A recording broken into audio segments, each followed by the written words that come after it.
Shu ayolim o'tkopida tosh ko'pligidan aziyat chekib kelardik. Shu 3-7 bayon tabibni eshitib keldik. Mana shu dorisidan olib ichirdim. Ayolim hozir o'tkopida yangi onadan tug'ilganda o'tkopida umuman tosh yo'q. Necha oy ichdingiz aka? 2 oy ichirdim.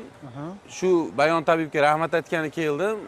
Endi avvalo shifoni Alloh beradi, lekin ichib ko'ringlar, aziyat chekayotganlar juda ham bir tabiiy yaxshi narsa ekan. Hozir mana onadan tug'ilganda o'tkopida tosh umuman yo'q. Allohga shukr aka. 2 oydan keyin ha? 2 oydan keyin biz og'riqni ham sezmay qoldik. O'zi kelganingizga tosh yo'q dedimi? Yo'q, o'zi ham eski tarixlarini ochib turib hayron qoldi-da. Qarang.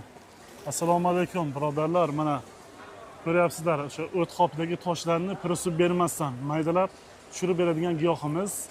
Narxi 250 ming edi aka, birodar. Yog' bilan qo'shib. Ro'za oyining munosabati bilan narxini 150 mingga tushiramiz. Manzilimiz Toshkent shahar Yunusobod dehqon bozorida 3 ta 7 bayon tabibga kelasiz.